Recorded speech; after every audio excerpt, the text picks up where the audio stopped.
శేఖర్ భాష గారు, ఇప్పుడు 'ఐబొమ్మ రవి' గారు నిన్న విడుదలవ్వడం జరిగింది. సో, అప్పుడు మనం చూసుకున్నట్లయితే అతని దగ్గరికి వెళ్లి మాట్లాడుతుంటే యాటిట్యూడ్‌గా సమాధానం ఇవ్వడం జరిగింది. నేను ఏ రవి అంటూ మైక్ దగ్గర మాట్లాడడం జరిగింది. సో, ప్రెజెంట్ ఇప్పుడు చూసుకున్నట్లయితే నిన్న విడుదలైనప్పుడు అతను ఒక్క మాట కూడా మాట్లాడలేదు. సో, మాట్లాడకపోవడానికి మెయిన్ రీజన్ ఏముందంటారు? సో, ఏమైనా మేబీ కోర్టు బెయిల్ వాళ్ళు బెయిల్ కండిషన్స్లో కూడా ఉండుండొచ్చు. ఓకే. మీడియాతో మాట్లాడకూడదు అట్లా ఏమైనా ఉండుండొచ్చు. హ్మ్. కానీ కొంత హాస్యాస్పదమైన విషయం ఏంటంటే హ్మ్. ఐబొమ్మ రవి లోపల ఉన్నాడు, హ్మ్. కానీ పైరసీ సినిమాలన్నీ బయట ఉన్నాయి కదా, అవును. ఏం ఉపయోగం? హ్మ్. ఇంకా మూవీ రూల్స్ నడుస్తూనే ఉంది. హ్మ్. ఇరాదా నడుస్తుంది కొత్త website. Thanks for the update. అంటే దీన్ని ఎవరు ఆపలేకపోతున్నారు. అవును. సో ఎవరో ఒకరిని లోపలేశారు, లేకపోతే దానివల్ల ఏ రకమైన ఉపయోగం కనిపించలేదు. అంటే చేసేవాడిని పట్టుకునే కన్నా చూసేవాడిని పట్టుకుంటే బెటర్ ఏమో. చేసే వాడిని పట్టుకోవడం కూడా అవసరం లేదు. నిజంగా నీకు చిత్తశుద్ధి ఉంటే హ్మ్. నువ్వు ఏకంగా సైట్ని బ్లాక్ చేయి, ఇండియాలో ఎక్కడా పని చేయకుండా. హ్మ్. చాలా సింపుల్ పని. హ్మ్. ఎందుకు చేయట్లేదు? $1 మిలియన్ క్వశ్చన్. హ్మ్. అంత కష్టమా? అంత కష్టమా? హ్మ్. అంటే ఎవడో శత్రుదేశం వాడు ఎవడో తుపాకులు పట్టుకుని ఇండియాకి వస్తే జవాన్లు అడ్డుకుంటారు మన వాళ్ళు సైనికులు అక్కడ. దానికోసం ఒక కంచి ఉంది. హ్మ్. మరి ఎక్కడో ఒక వేరే దేశంలో ఒక వెబ్సైట్ పెట్టి అది ఇండియాలోకి వచ్చేట్టు చేస్తే దాన్ని అడ్డుకోలేడానికి మనకి సైబర్ సైనికులు లేరా? హ్మ్. ఉన్నారు. కానీ ఎందుకు చేయట్లేదు? హ్మ్. ఏమవుతుందంటే ఈ సినిమా వచ్చేటప్పటికి ఏదైనా కొత్త సినిమా వచ్చింది అనుకోండి, వచ్చిన తర్వాత ఇదిగో 2 రోజులు ఆపుతా ఇది రాకుండా, ఎంత ఇస్తావు? వారం రోజులు ఆపుతా, ఎంత ఇస్తావు? హ్మ్. బిజినెస్ ఇది. ఓకే. కోట్లు కోట్లు అడుగుతున్నారట. హ్మ్. అంటే దట్ అగైన్ డిపెండ్స్. ప్రతి సినిమాకి అడగరు. ఓకే. చిన్న సినిమాలకు ఒక రేటు, పెద్ద హీరోల సినిమాలకు ఒక రేటు, అలా వాళ్ళు ఒక మెనూ కార్డ్ పెట్టుకుంటారు. ఓకే. మరి దీంట్లో ఎవరికైనా షేర్లు వెళ్తున్నాయా? అంటే నిజంగా 'ఐబొమ్మ రవి' వెనక ఇండస్ట్రీ వాళ్ళు కూడా ఉన్నారు అనైతే ఒక టాక్ వినిపిస్తుంది. అది నిజమేనంటారా? ఇండస్ట్రీ వాళ్ళు అంటే హ్మ్. ఇప్పుడు ఇండస్ట్రీలో పనిచేసే హ్మ్. ఎవరైనా కావచ్చు, మేకప్ మెన్లు కావచ్చు, లైట్ మెన్లు కావచ్చు, హ్మ్. ఆ సినిమాలో పనిచేసి వేరే సినిమాకి వెళ్ళొచ్చు, ఆ సినిమా మీద కోపం ఉండాలి ఈ సినిమాలో చేయొచ్చు, లేకపోతే ల్యాబ్లో పనిచేసే వాళ్ళు ఉండొచ్చు, హ్మ్. ఎవరైనా అవ్వచ్చు. దానికి ఇండస్ట్రీ అనేది గవర్నమెంట్ జాబ్ కాదు, వాళ్ళు ఏం సైనికులు కూడా కాదు. అవును. ఇది వెరీ అనార్గనైజ్డ్ సెక్టర్. హ్మ్. ఉంటే ఉండొచ్చు, దాంట్లో పెద్ద వింత ఏమీ లేదు. ఏ సహకారాలు లేకుండా కొన్నిసార్లు అంటే సినిమాల్లో హాల్లో తీసేది వేరు, హ్మ్. ఇక్కడ డైరెక్ట్గా తీసేది వేరు.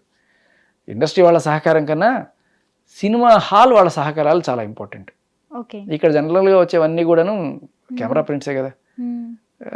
మామూలు కొత్త ప్రింట్ మీన్ యాజ్ ఇట్ ఈస్గా అత్తారింటికి దారేది అటువంటి వాటిలో మాత్రం ఇటువంటివి తప్పులు దొరినాయి. ఓకే. బట్ స్టిల్ ఇక్కడ చాలా క్లియర్ కట్గా పోలీసులు నిజంగా ఒక చిత్తశుద్ధితోటి పనిచేయాలి అంటే, ఒక కాజ్ కోసం మీరు చేస్తున్నారంటే, ఈ ప్రొడ్యూసర్లు, డిస్ట్రిబ్యూటర్లు వీళ్ళందరినీ కూడా మీరు రక్షించాలి అనుకుంటే మీరు చేయాల్సింది ఏంటి? బ్లాక్ చేయండి మూవీ రూల్స్ని. ఇది చెప్పిన ఇరాదా దాన్ని కూడా బ్లాక్ చేయండి. మీరు బ్లాక్ చేయరు. ఎందుకు?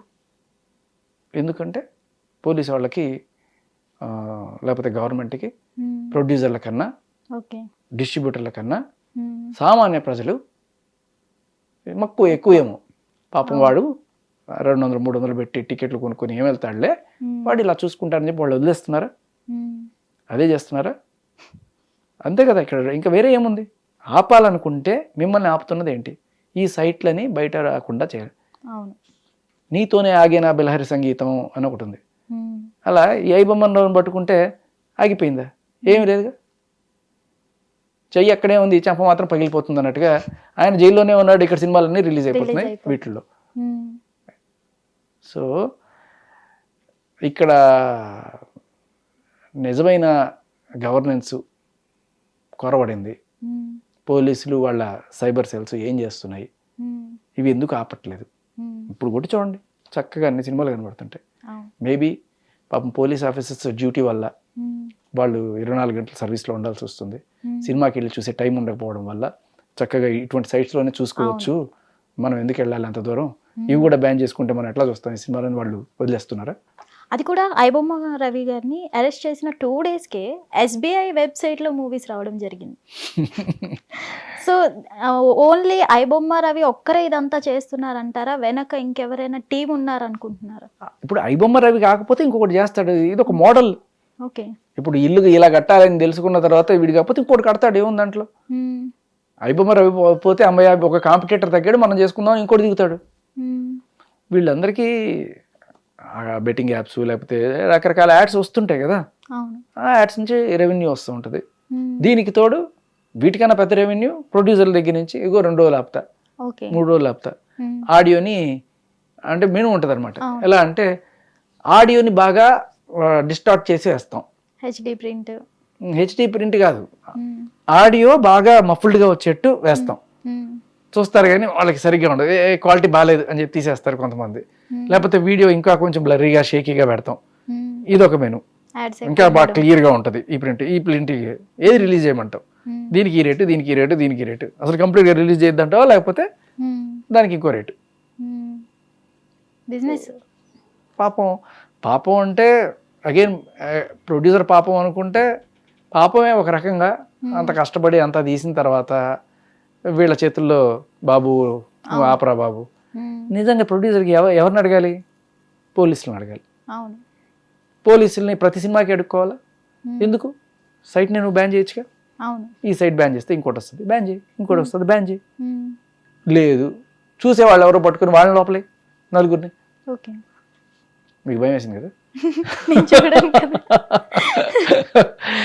సో ఈ 2 రకాలుగా కూడా చేయొచ్చు ఎన్ఫోర్స్ చేయాలనుకుంటే. ఇప్పుడు ఈ గ్యాంబ్లింగ్ సైట్స్ ఉన్నాయి కదా,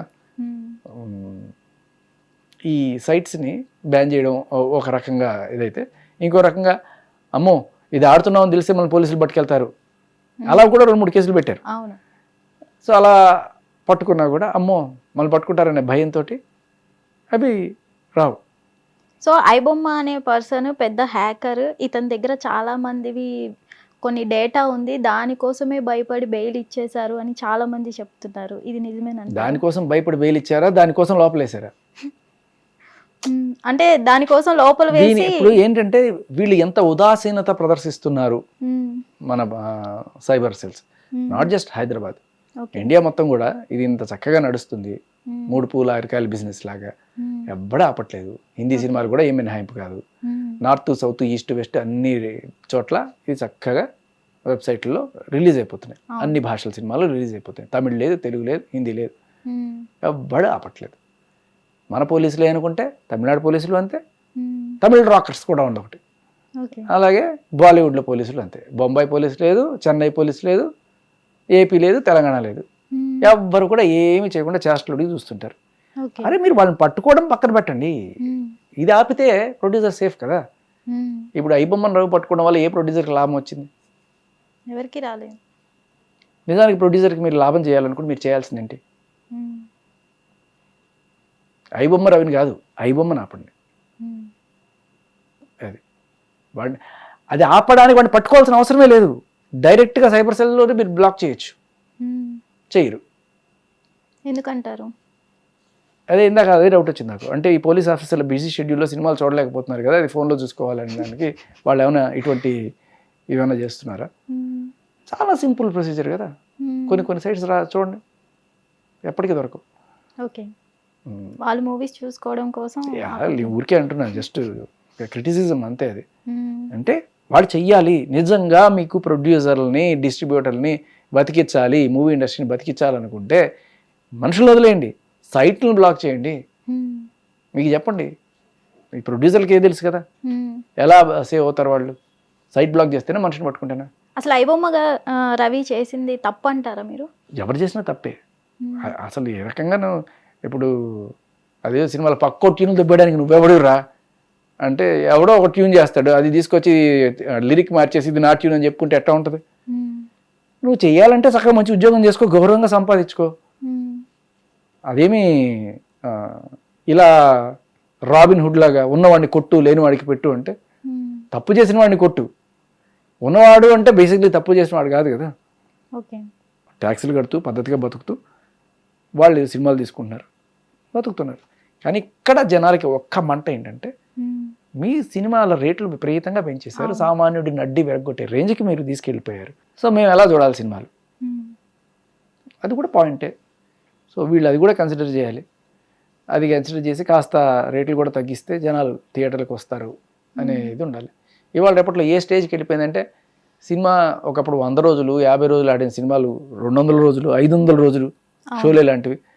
కానీ ఇక్కడికి వస్తే ఏమైంది, ఇప్పుడు వారం రోజులు కూడా ఒక సినిమా చూడాలి. పెద్ద ప్రభాస్ సినిమా అయినా సరే మహా అయితే ఒక వారం 2 వారాలు కనబడుతుంది. ఈ లోపలే కలెక్షన్లు హడావిడి అంతా. ఏమైంది అంటే ఇది. ఇప్పుడు ఐబొమ్మ రవి గారికి అని కాదు కానీ ఎవరికైనా బెయిల్ వస్తే ప్రెజెంట్ మనం వీక్లీ వన్స్ వెళ్ళి సైన్ చేయాలి, ఓకే. బట్ ఇప్పుడు ఐబొమ్మ రవి గారిని ప్రతిరోజు నాంపల్లి కోర్టుకు వెళ్ళి సైన్ చేయాలి అని ఉంది. కండిషన్స్ డిఫర్ అవుతాయి. ఇది కూడా ఎక్కువ రోజులు ఉండదు, ఒక పర్టికులర్ పీరియడ్ వరకు పెడతారు. ఒక 1 or 2 months, 8 weeks అలా పెడతారు. అయిపోయిన తర్వాత ఉండదు. తర్వాత కోర్టులో కేసు వచ్చినప్పుడు చూసుకోవడం. అంటే ఇప్పుడు ఇతను పెద్ద హ్యాకర్ అంటున్నారు కాబట్టి చాలా మంది ఇతను వైఫై యూజ్ చేయాలన్నా పోలీస్ వాళ్ళ పర్మిషన్ ఉండాలి అని చాలా మంది అంటున్నారు. ఇది నిజమేనా? ఈయన వెనకాల ఒక కానిస్టేబుల్ని పెడితే ఎప్పటి పోలీసులు ఏమి. ఓకే. సో ఈయన లొకేషన్ ట్రాక్ చేయడానికి ఈయన ఒంట్లో ఏదైనా చిప్పులు అట్టడం ఏం పెట్టరు. Is free. అంటే సంతకం మాత్రమే పెట్టాలి అంతే ఆయన లైబిలిటీ వచ్చి. అండ్ వేరే దేశాలకు వెళ్ళిపోకుండా పాస్పోర్ట్ తీసుకొని ఉంటారు. అంతేగాని జనరల్గా నెక్స్ట్ ఏం జరుగుతుందంటే మేబీ నేను చూడలేదు బెయిల్ కాపీ, మా అయితే ఒక 6-7 weeks రోజు వచ్చి పెట్టాలని ఉంటారు. జనరల్గా వీక్లీ ఉంటుంది. ఐ డోంట్ నో డైలీ అని పొరపాటున రాశారా నిజంగా రాశారో తెలీదు. బట్ ఒకవేళ మేబీ ఆ కండిషన్ కూడా పెట్టచ్చేమో. సో అయిపోతుంది ఒక 2-3 నెలల తర్వాత. అప్పుడు కోర్టుకి హీరింగ్కి వచ్చినప్పుడు చూసుకోవాలి. ఆ కోర్టుకి హీరింగ్ ఎప్పుడు వస్తుందో, సంవత్సరం తర్వాత వస్తా, 2 ఏళ్ళ తర్వాత వస్తా, లేకపోతే ప్రతి కేసులాగా 24 ఏళ్ళు పడుతుందా, హూ నోస్. ఇంకా that's the way these laws go అంతే. సో మొత్తానికి ఐబొమ్మ రవి లోపల ఉన్నా బయట ఉన్నా ఒకటే పొజిషన్ అంటారు. అంతే కదా, లోపల ఉన్న వేస్టే అంటారు. అదేదో సినిమాలో చెప్తారు కదా, కొంచెం అమ్మాయికి ఒంట్లో సరిగ్గా లేదండి చూడండి అని చెప్పి అంటే ఏముందండి 3 రోజులు మీరు తీసుకురండి 3 రోజులు ఆయన తీసుకొస్తాడు అన్నట్టుగా. ఆయన బయట ఉంటే ఏంటి లోపల ఉంటే ఏంటి, మీ సినిమాలు అయితే అందుబాటులో ఉన్నాయి అందరికీ. చేయాల్సింది చేయకుండా ఇది విండి పట్టుకున్నాను కాబట్టి అది కాదు. సో ఇది మొత్తానికి చేయాల్సింది సైబర్ క్రైమ్ వాళ్ళు యాక్షన్ తీసుకుంటే బెటర్ అంటారు. సైట్స్ని బ్లాక్ చేయండి. హిట్ టీవీ యాప్, ఇందులో short news, live news, entertainment shows, movies, digital magazines తో పాటు మీ జిల్లా వార్తలను కూడా ఫ్రీగా చూడొచ్చు. ఇంకెందుకు ఆలస్యం, వెంటనే హిట్ టీవీ యాప్ ని డౌన్లోడ్ చేసుకుని ఫ్రీగా ఎంటర్టైన్మెంట్ పొందండి. Hit TV app. Hit TV app. Please download hit TV app. Hit TV app ని ఫ్రీగా డౌన్లోడ్ చేసుకుని ఎంజాయ్ చేయండి. మీకు నచ్చిన ఎంటర్టైన్మెంట్ కోసం హిట్ టీవీ యాప్ ని ఫ్రీగా డౌన్లోడ్ చేసుకుని ఎంజాయ్ చేయండి. హిట్ టీవీ యాప్ ని డౌన్లోడ్ చేసుకుని ఆస్వాదించండి, ఆశీర్వదించండి. ఇంతమంది సెలబ్రిటీలు హిట్ టీవీ యాప్ ని డౌన్లోడ్ చేసుకోండి అని చెప్తున్నారంటే ఎంత మంచి యాప్ ఆలోచించండి. అమెరికా అమెరికా అమెరికా అమెరికాలో చదవాలనుకునే వాళ్ళకి విశ్వసనీయమైన పేరు మన శౌర్య కన్సల్టెన్సీ. UK లో 1 year masters, UK లో 1 year masters, 2 years work permit up to 5 years visa. Contact Saurya Consultancy. Contact 89851 89851.